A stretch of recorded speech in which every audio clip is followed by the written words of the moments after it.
माता जी श्रीमती महेश्वरी देवी, पिताजी श्री नारायण दत्त गैरोला। श्री रमेश पहाड़ी जी ने मई 1967 में नागपुर से अपनी पत्रकारिता एवं समाज सेवा की यात्रा प्रारंभ की और आज भी अपने संकल्प पर कार्यरत हैं। देवभूमि साहित्यिक नंदप्रयाग के सह संपादक के रूप में जन समस्याओं को उजागर और समाधान करना सीखा। चमोली जिला पत्रकार समिति के सचिव रहे। 1974 में गोपेश्वर से उत्तराखंड ऑब्जर्वर का संपादन और श्री चंडी प्रसाद भट्टी जी के साथ जुड़ना सार्थक सिद्ध हुआ।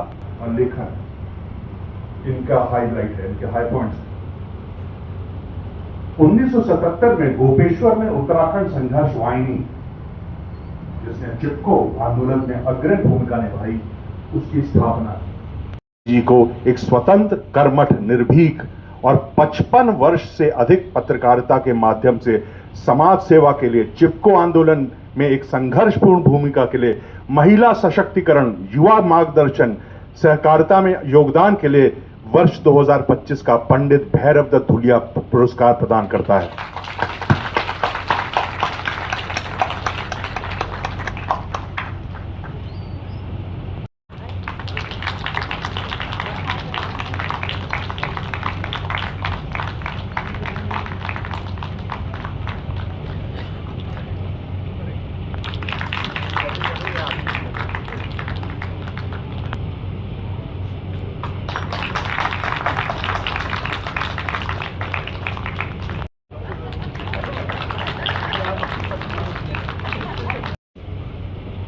Thank you, ma'am. Thank you, Bhaviji.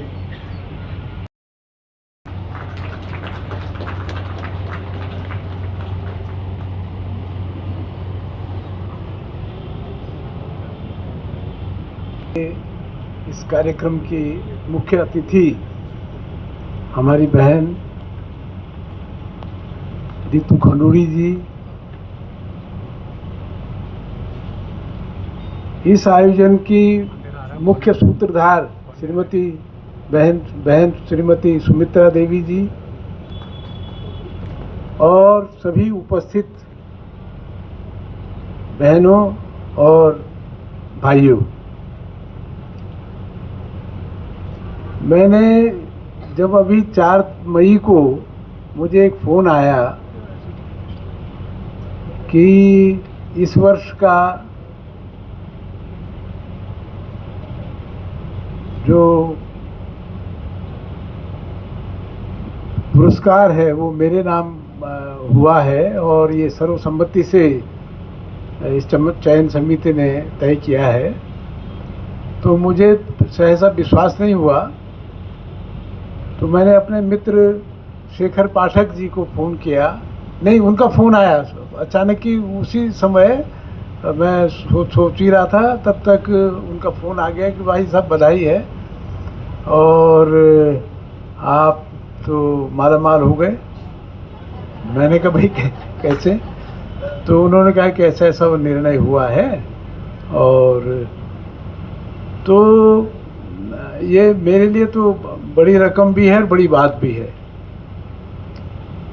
मुझे जो नज़दीक से जानते हैं मेरे साथी लोग,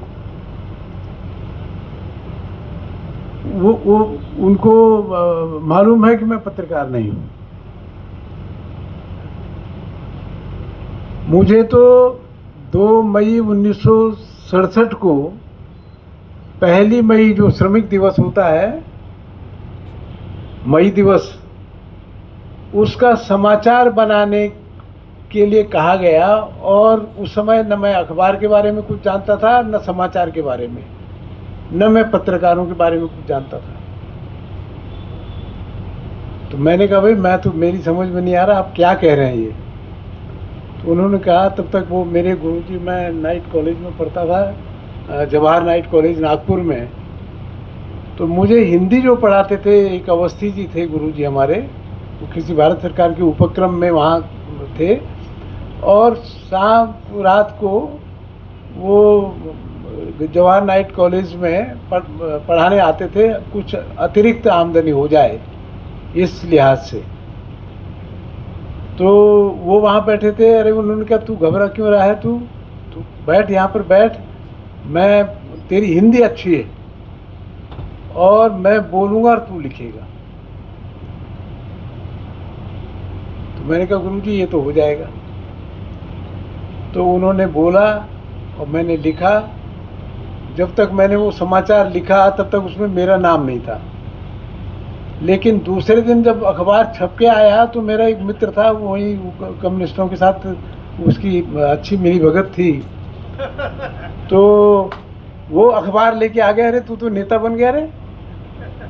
और मुझे मिठाई खिला, समोसा क्या क्या कहने लगा कि खिला, और मेरा एहसान मान कि तेरा नाम अखबार में आ गया। तो खैर ये एक घटना थी, और मुझे ज़बरदस्ती पत्रकारिता में ये जो घटना थी, जो मुझको ज़बरदस्ती पत्रकारिता में ले आई।